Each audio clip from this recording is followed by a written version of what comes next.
Hello everyone. आज बात करनी है हमने अरिथमेटिक प्रोग्रेशन की। अरिथमेटिक प्रोग्रेशन के बारे में जानने के लिए हमारे पास क्या है, अगर हमें कोई सीक्वेंस दिया हुआ है, क्या पर अरिथमेटिक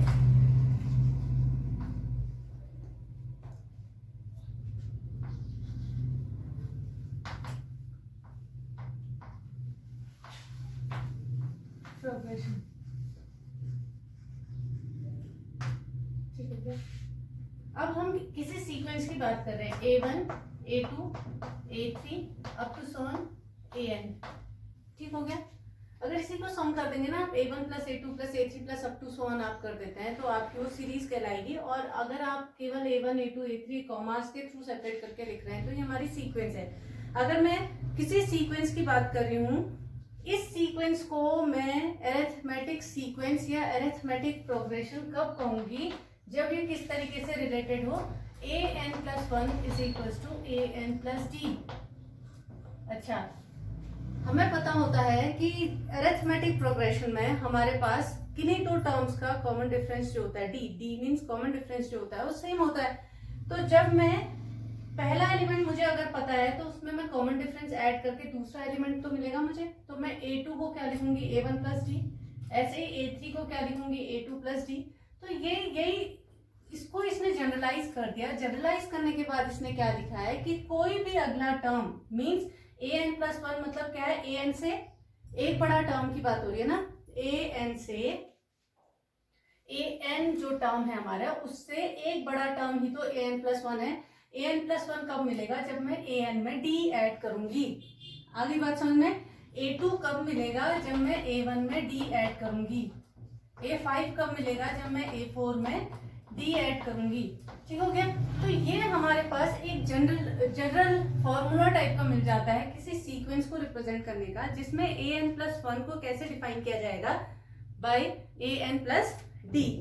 ठीक है, here d is called the common difference of the AP।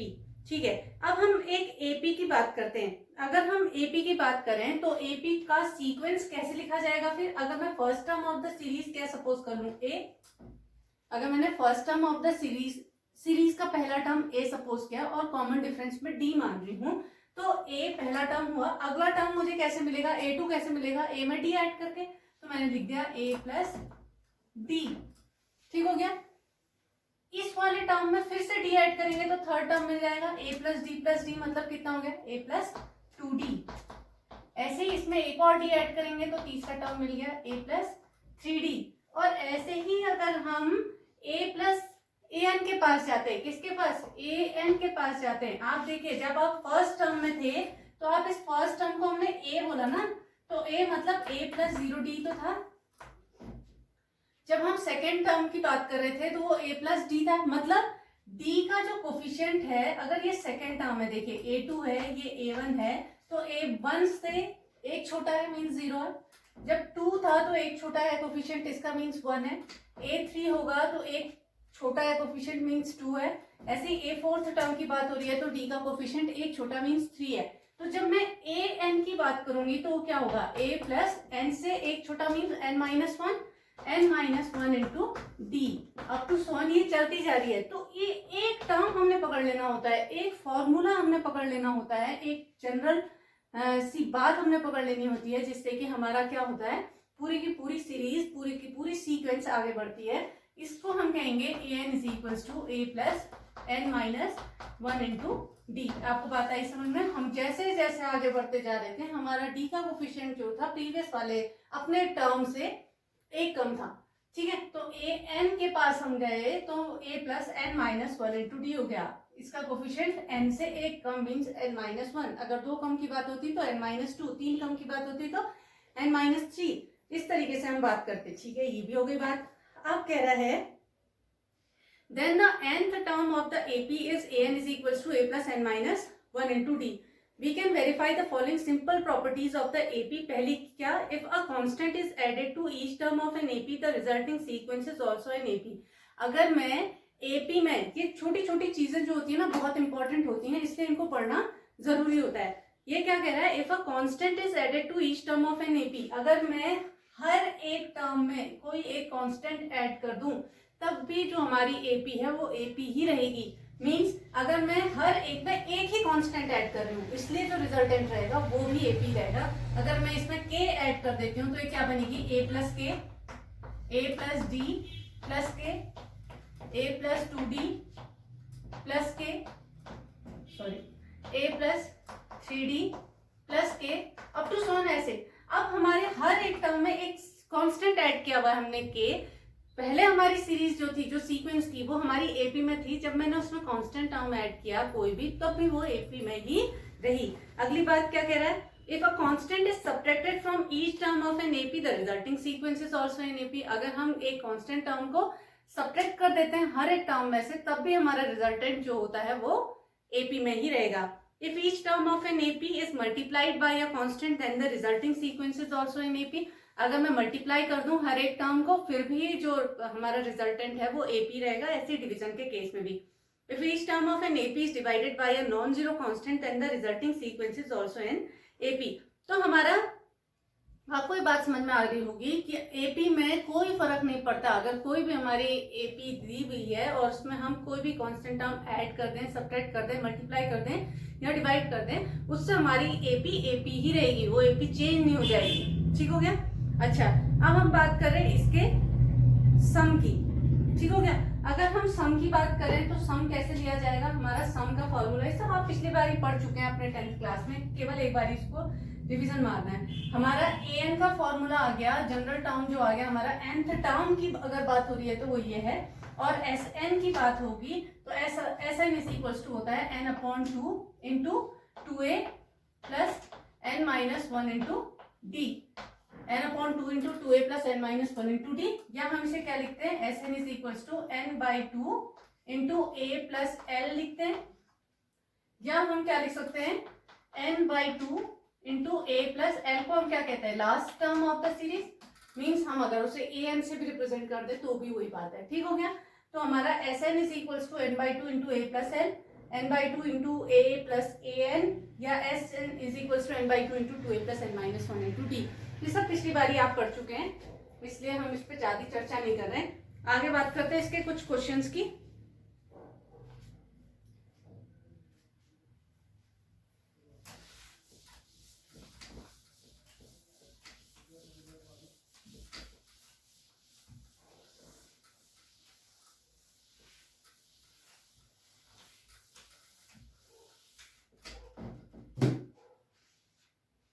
In an AP, if mth term is n and nth term is m, where m is not equals to n, find the pth term. अच्छा, AP में बात हो रही है। ठीक हो गया। AP दी हुई है, ये भी हमें बात हो रही है। इसमें हमसे वो क्या कह रहा है, if mth term कहते ही हमारे पास दिमाग में क्या क्लिक करना चाहिए, am की बात हो रही है। am इज इक्वल्स टू, हमें n के इक्वल दिया हुआ है, एंड nth टर्म जो है an is equals to m दिया हुआ है, और सीधे सीधे बताया कि m और n बराबर नहीं है। तो हमें pth टर्म हमने बताना है, p is equals to question mark के हमसे पूछ रहा है। अच्छा, हमें दो टर्म्स दे रखे हैं, दिए हुए हैं किसी भी एपी के, और मुझसे क्या मांग रहा है, वो pth टर्म की डिमांड कर रहा है। इसका मतलब है पहले के दो मुझे क्या देने के लिए तैयार हैं, a और d देने के लिए तैयार है, कॉमन डिफरेंस और first term of the series. अगर मुझे किसी भी सीरीज का पहला टर्म और कॉमन डिफरेंस पता हो जाए तो क्या मैं पूरा सीक्वेंस रेडी नहीं कर सकती? हाँ, कर सकती हूँ। तो और क्या मैं उसका कोई भी टर्म नहीं बता सकती? बता सकती हूँ। तो इसका हमारा इन दोनों से क्या उद्देश्य है, इन दोनों से पहले ए और डी को फाइंड करना। तो सबसे पहला काम हम ए एम को लिख देते हैं, A M is equals to N, ये हमारा सॉल्यूशन। ए एम को हम कैसे एक्सप्रेस कर सकते हैं, let the first term of the series be A, ये आप लिख लेंगे, a plus and the common difference be d, m minus 1 into d is equals to n। ठीक हो गया। where a and d are the common difference and the first term and the common difference respectively। ठीक है, ये आप लिख लीजिएगा। ये आ गया हमारा। दूसरा हमारे पास क्या चीज आई, a n is equals to m से, a n is equals to m से हमें क्या मिलेगा, a plus n minus 1 into d is equals to M के। ये मेरी पहली इक्वेशन, ये मेरी दूसरी इक्वेशन। दोनों इक्वेशन से हम ए सब्ट्रैक्ट कर देते हैं दोनों इक्वेशंस को, तो हमें क्या मिलेगा, 1 माइनस 2 करते ये कट गए, यहाँ से क्या मिला हमें, m minus 1 d minus n minus 1 into D. ठीक हो गया, is equals to n minus M के, हमने फर्स्ट माइनस सेकेंड कर रखा था, ठीक है। अब इसे खोल देते हैं, M B minus D minus N D plus D is equals to N minus M के। डी और डी कैंसिल कर दिया आपने, आपको क्या चीज मिलेगी यहाँ पर से, डी कॉमन लेते ही एम माइनस एन के is equals to N minus M, ये एम माइनस एन वो N minus M, D is equals to क्या आ गया -1 के। लो जी हमारा डी रेडी हो गया। जैसे ही डी रेडी हुआ, डी को आपने किसी भी एक इक्वेशन में पुट कर दिया, तो हमने इसमें रखते ही हमें क्या मिला, a -1 है तो हमने यहाँ लिख दिया -m+1, ब्रैकेट खोलते ही चेंज हो जाएगा सारा, is equals to N, a is equals to आ गया n+m-1। अब a पता चल गया जी, d पता चल गया, आप फटाफट से क्या निकाल सकते हैं उसका pth टर्म। अब pth टर्म निकालेंगे तो ap is equals to a plus p-1 into D होगा, ठीक हो गया। a की जगह पर आपने क्या रख दिया, n+m-1, d की जगह पर माइनस रखते ये साइन चेंज हो जाएगा -p+1, ये आ गया, ठीक हो गया जी। हमारे ये कट गए, हमें क्या मिला, n+m-p। लो जी हमारा ap मिल गया हमें n+m-p के, ठीक हो गई। ये हमारी बात हुई थी जो इसकी, ठीक है।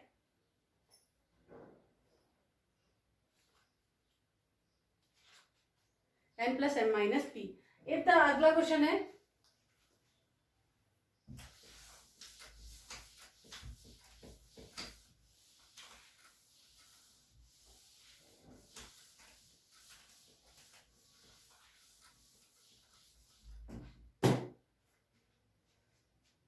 फिफ्थ क्वेश्चन कह रहा है, if the sum of n terms of an AP is इतना। If the sum of n terms मतलब हमें Sn दिया हुआ है कितने के equal, np plus half of n into n-1 into q, ये हमें दिया हुआ है। Where p and q are constants, p और q दोनों कॉन्स्टेंट्स हैं, फाइंड द कॉमन डिफरेंस। वो हमसे कॉमन डिफरेंस निकालने के लिए कह रहा है, ठीक है। Means d is equals to question mark. अच्छा, Sn हमें पता है वो किसके इक्वल होता है, n/2 into 2a plus n-1 into D के। अच्छा, अगर हमारे पास p और q कांस्टेंट है ना यहाँ पर, तो पहला काम तो मैं ऐसे ही रखती हूँ, इसे Sn को ही पकड़ती हूँ, is equals to np plus half of n into n-1 into q हो गया। इस पूरी इक्वेशन में हमें n कॉमन दिख रहा है, हम n बाहर निकाल देते हैं, ये n बाहर निकला, अंदर कौन बैठा, p plus half of n-1 into Q, ठीक हो गया। अब फील लेते हैं ना, देखिए फील लेना होता है इसमें, Sn इज इक्वल्स टू क्या होता है, n/2 into 2a plus n-1 into D, ठीक हो गया। अब मुझे n मिल गया है, n/2 बनाना है पहली चीज, और अंदर n-1 होना चाहिए, n-1 होना चाहिए। n-1 के अलावा जो भी चीज होगी बचा हुआ इसके साथ मल्टीप्लाई के फॉर्म में, वो d होता होगा, और जो आगे बचेगा वो हमारा a होता होगा, तो 2a होता होगा। आप इसे ध्यान में रखेंगे तो आपको ये चीजें समझ में आएंगी, ठीक है। मैं अब इसे n/2 बना रही हूँ, देखिए मैंने जैसे ही n/2 बनाया तो मुझे n/2 इंटू 2 करना पड़ेगा, बाहर एक ऑपरेशन हमने करना पड़ेगा, 2 से मल्टीप्लाई और डिवाइड दोनों कर दे रहे हैं हम, ठीक है। उससे हमारी इक्वेशन में कोई फर्क नहीं पड़ा, तो हमने इसे लिखा p plus half of n-1 into Q. क्यों किया हमने ऐसा, क्योंकि मेरे फॉर्मूले की डिमांड थी, वो कह रहा था कि मुझे n/2 बनाओ बाहर वाले को, हमने बना दिया। तो n/2 की आवश्यकता है, बाहर 2 की तो नहीं है ना, तो 2 को अंदर भेज देते हैं, तो हमें क्या मिलेगा, n/2 इंटू 2p प्लस 2 से 2 कैंसिल हो गया, ये आया n-1 इंटू क्यू। अब इन दोनों इक्वेशंस को कंपेयर करिए, ठीक है। n/2 into 2a 2p plus n-1 into D, तो d मतलब n-1 के साथ जो लगा हुआ है वो हमारा क्या है, d, उसने हमसे d की डिमांड की थी, तो d इज इक्वल्स टू हमारा हो गया q, where q is the constant बोला था ना उसने, तो d is equals to q आ गया हमारा आंसर। और अगर वो हमसे a पूछता तो a कितना होता, 2a is equals to 2p के, तो a is equals to p के, तो a हमारे p के इक्वल, और इस तरीके से बात हो जाती सीधे सीधे, ठीक है। अगला पकड़ते हैं,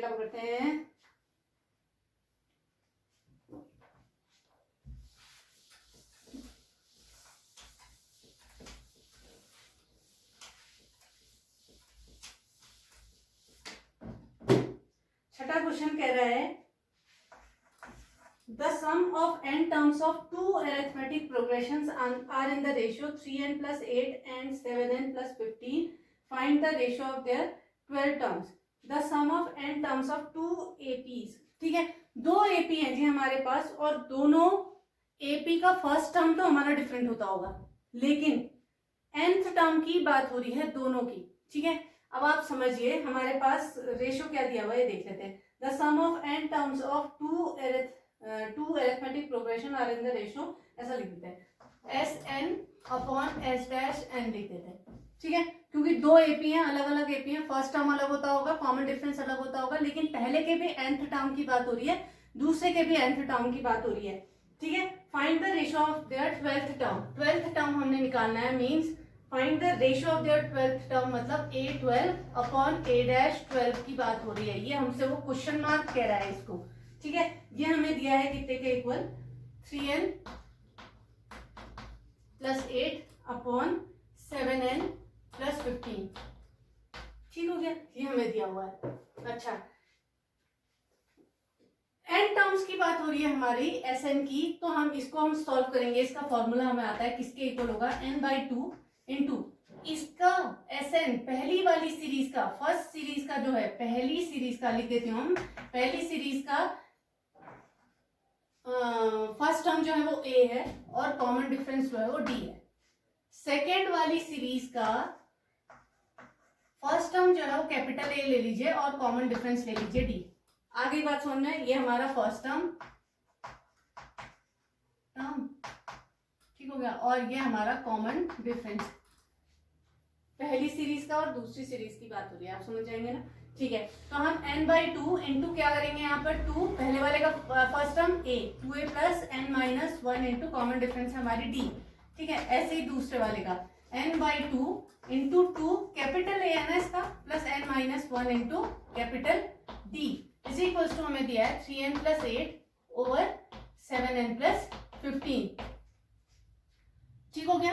अब n/2 से n/2 हमारा कैंसिल, तो हमें क्या मिलता है, देखिए 2A plus n minus 1 into D upon 2A plus n minus 1 into D is equal to 3n plus 8 upon 7n plus 15. ठीक हो गया. अब इसको क्या कर सकते हो, देखिए हमें कौन से टर्म की बात हो रही है, 12th टर्म की बात हो रही है ना, तो इसका मतलब है मुझे इसे सम से टर्म्स में कन्वर्ट करना पड़ेगा, मीन Sn से An में कन्वर्ट करना पड़ेगा. जब मैं An का फॉर्मूला लिखती हूँ तो मैं क्या लिखती हूँ, A plus n minus 1 into D, यही तो लिखती हूँ. अब मैं यहाँ पर बनाऊंगी तो इधर A के साथ 2 है, इधर भी A के साथ 2 है, तो इसमें से 2 कॉमन लेना पड़ेगा. हम 2 कॉमन ले लेते हैं, ऊपर भी और नीचे भी. तो हमें क्या मिलेगा, A plus n minus 1 upon 2 into D. ऐसे ही नीचे भी मिल गया, twice of A plus n minus 1 upon 2 into capital D is equals to 3n plus 8 upon 7n plus 15. ठीक हो गया जी. 2 से 2 हमारा कैंसिल हो गया. अब अगर हमें बात करनी है किसकी, मेरे को कौन से टर्म की बात कर रहा है, वो 12 की. 12 की बात कर रहा है, इसका मतलब है इसको किसके बराबर बैठना पड़ेगा. देखिए अब ये बहुत ही प्यारी चीज निकल के आ रही है यहाँ पर सामने. वो क्या निकली है, A plus n minus 1 upon 2 into D upon capital A plus n minus 1 upon 2 into capital D is equal to 3n plus 8 upon 7n plus 15. इतनी बात आ गई ना आपको समझ में. देखिए बहुत ही सिस्टमैटिक चल रहे हैं हम, हमने कुछ भी गड़बड़ नहीं की है. ठीक है, इतना होने के बाद अब हमारा काम क्या है, देखिए हमारे कौन से टर्म की बात हो रही है, 12th टर्म का निकालना है ना हमने रेशो. तो 12th टर्म बनाने के लिए इस चीज को किसके इक्वल बैठना पड़ेगा. सोचिए अगर मैं 12th टर्म की बात कर रही हूं तो A प्लस क्या होता होगा, 12 माइनस 1 मीन्स 11D. तो इसको किसके इक्वल बैठना पड़ेगा, 11 के. तो मैं क्या लिखूंगी, n माइनस 1 अपॉन 2 को मेरे को किससे रिप्लेस करना है, 11 से. मतलब n minus 1 is equal to 22 और n इज इक्वल टू 23. अब आप n की जगह पर 23 रखिए, पूरे इसमें ये देखिए. ठीक है, जैसे ही आपने n की जगह पर 23 रखा तो 23 माइनस 1 हो गया आपका 22, 22 अपॉन 2 हो गया हमारा 11. तो 11 कहते ही हमारे पास क्या आ जाएगा, A12. ये पूरा अगर सोचा जाए A प्लस 11D का मतलब A12 के बारे में बात हो रही है, ऐसे ही A+11D मतलब A-12 के बारे में बात हो रही है। तो ये n पूरे में एक ही साथ तो घूम रहा है, तो इस n को जब मैं यहाँ सब्सटीट्यूट करूंगी 23 को, तो मुझे यहाँ भी सब्सटीट्यूट करना पड़ेगा, तो ये मुझे वैल्यू दे देगा, इसका रेशियो दे देगा। देखिए बात करते हैं, हमने पुट करते हैं इसकी वैल्यू को। अब इसको पुट करने के लिए हम क्या करेंगे,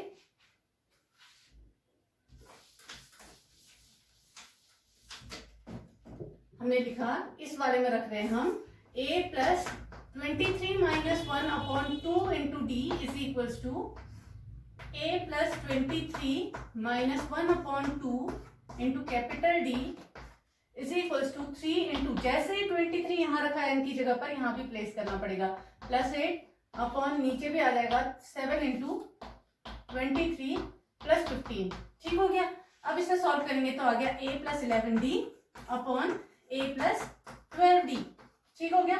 is sorry 11D is equals to किसके आ जाएगा, 3 3 9, 3 2 6 प्लस 8 ओवर 7 3 21, 1 2 7 2 14 15 16 प्लस 15। लो जी, ये क्या बन गया हमारा A12, ये क्या बन गया A-12 is equals to 9 8 17 77 upon 5 1 6 6 1 7 और ये 176 176 हमारा जो है इसका कट रहा है क्या, 11 7 जा 7, 11 1 जा 11, 11 6 जा 66, हमारा आ गया 7/16। लो जी, बड़ा सिंपल सा कैलकुलेशन था इसका। 7/16 हमारी जो है वो रेशियो आ जाएगी किसकी, A12 ओवर A-12 की। तो इस तरीके से हमने इन क्वेश्चंस को करना होता है, बहुत ही समझ के समझदारी के साथ आगे बढ़ते रहना पड़ता है इसमें। ठीक है, 7/16। ठीक है, तो ये क्वेश्चंस जो हैं ये आप ट्राई करिएगा। अब इससे रिलेटेड अरिथमेटिक मीन जो है वो मैं नेक्स्ट लेक्चर में बताऊंगी आपको।